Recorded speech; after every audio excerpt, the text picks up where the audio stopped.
Shana Tova. This year, I have become a major fan of Percy Jackson.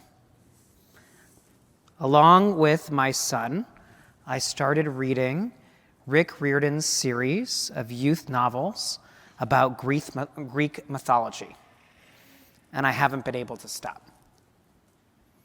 The novels bring to life an exciting universe where ancient Greece has moved to the United States, and where heroes and villains, monsters and demigods are all engaged in a battle of light versus dark right here in our own backyard. Medusa owns a diner in New Jersey. Hades' realm is beneath the streets of Los Angeles. And a great battle with Echidna, the mother of monsters, takes place atop the St. Louis Arch.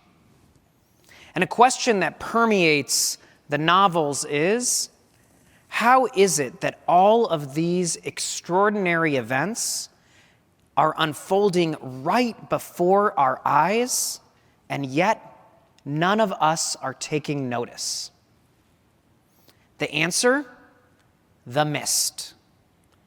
There's a magical mist which blocks mortals from noticing the miraculous events which are literally right in front of them.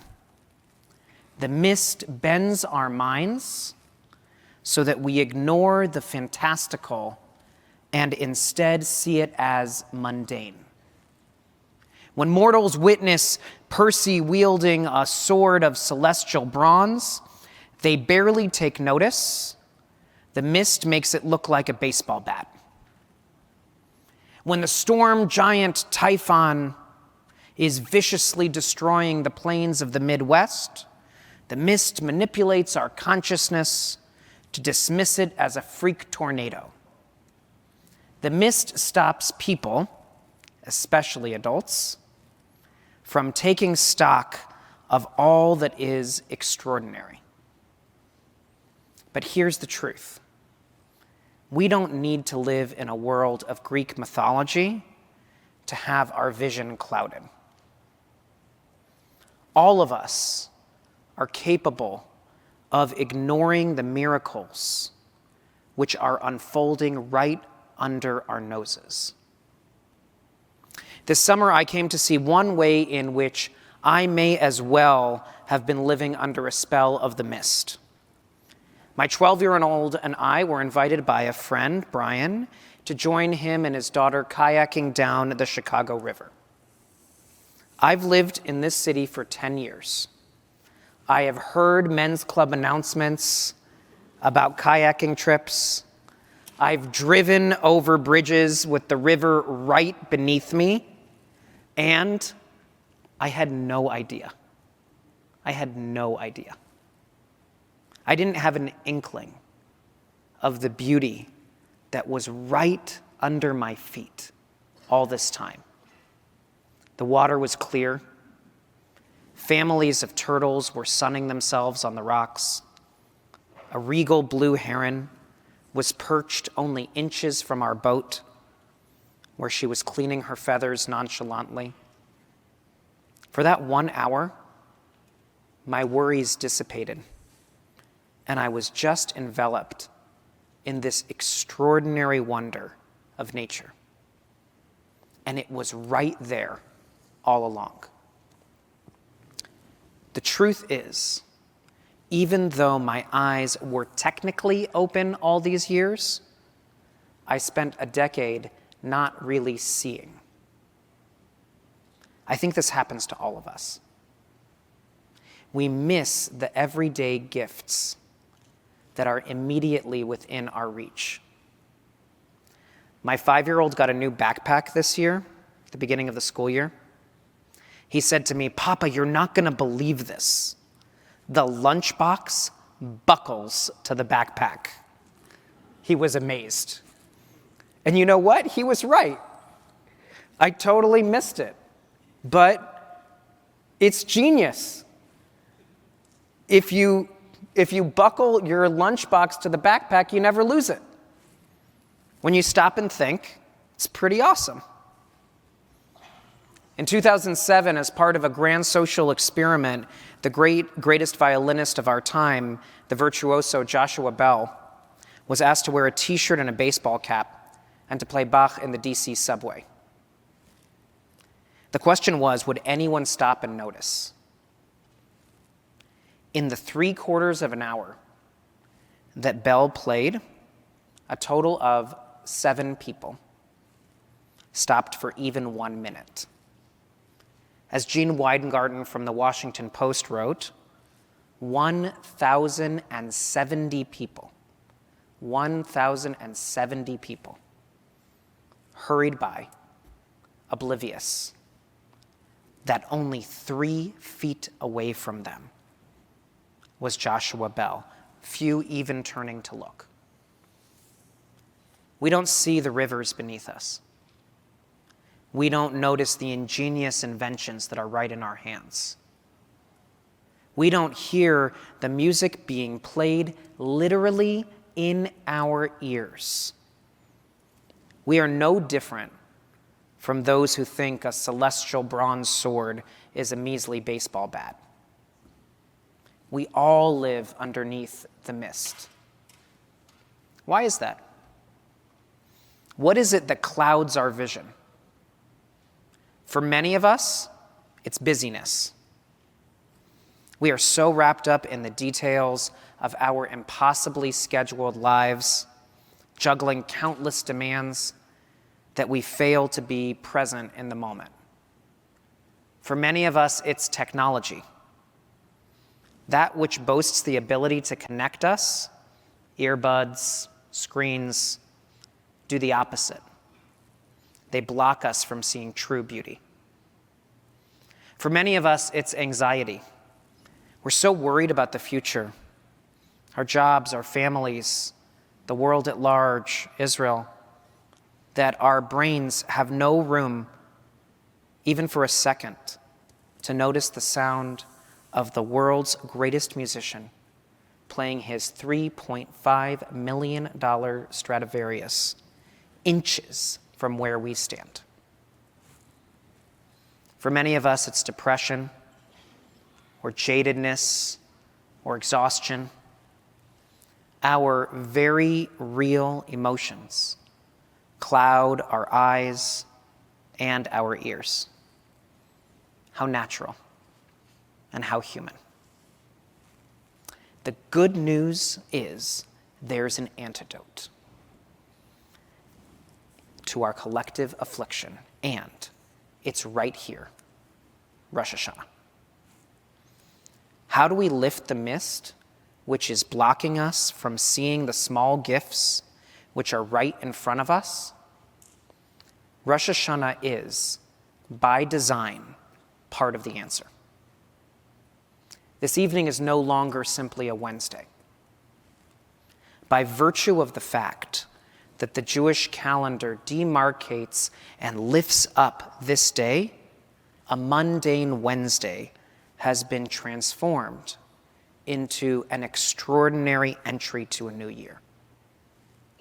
But our new year isn't like January 1st.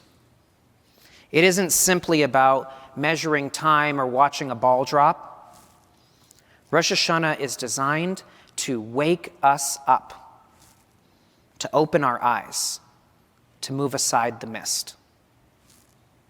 This is the express purpose of the shofar. Starting in the month of Elul and continuing throughout the holiday, we will hear the blast of the shofar. The shofar is designed to uncloud our eyes and our ears. The Rambam, the great medieval philosopher Moses Maimonides, explains in the Mishnah Torah that the shofar is as if speaking to us. In his words, Uri yeshenim mishnatchem, v'nir damim hatziku, mitar damatechem. Wake up, sleepers, from your sleep, and slumberers, arise from your slumber.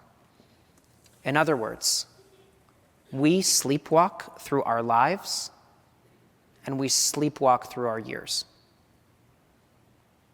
We fail to notice what matters most.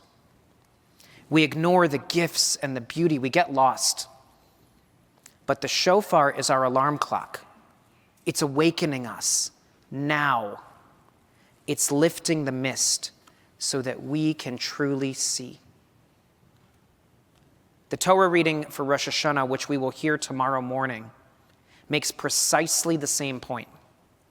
Not once, but twice, we will hear stories of our ancestors who, just like us, had their eyes clouded by the mist.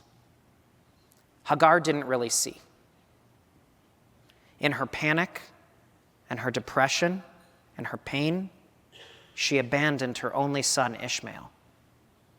Then an angel opened her eyes, Vayivkach Elohim et eneha, lifted the mist, as it were, and Hagar saw a well of water that was right there.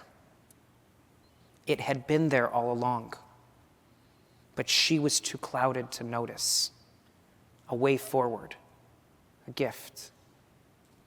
Only a chapter later, we hear the same story, but with a different character. Avraham didn't really see.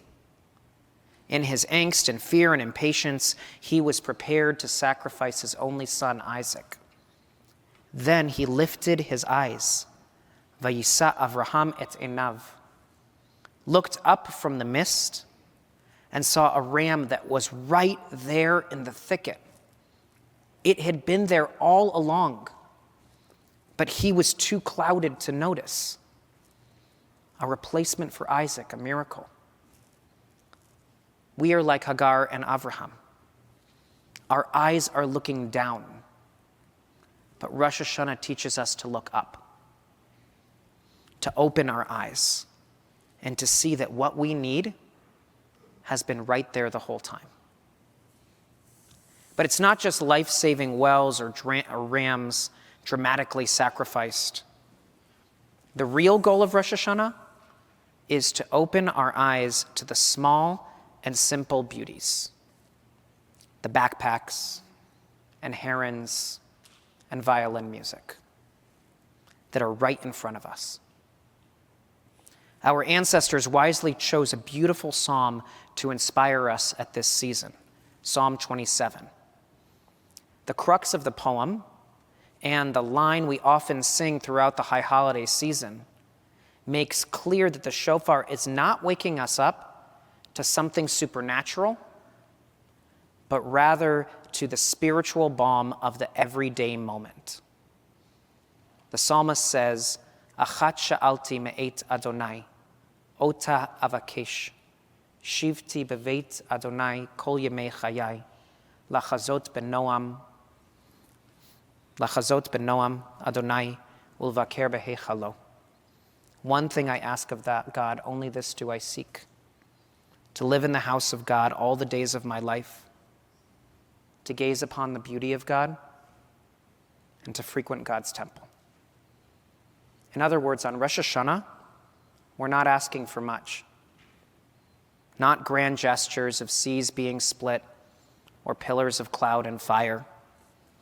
No, we seek one simple thing: to have our eyes opened, to see the beauty of God's world, Noam Adonai, to sit quietly in God's house, Ulvaker behechalo, to be awake to the simple gifts of our life.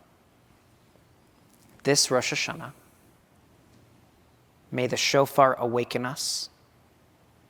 May the strength of Hagar and Avraham lead us to lift our eyes alongside them. May we be blessed to sit quietly in God's house and see the beauty therein. May we choose to lift the mist. It is a choice. May our eyes be open and our ears be attuned to the exquisite beauty of this new year. Shana Tova.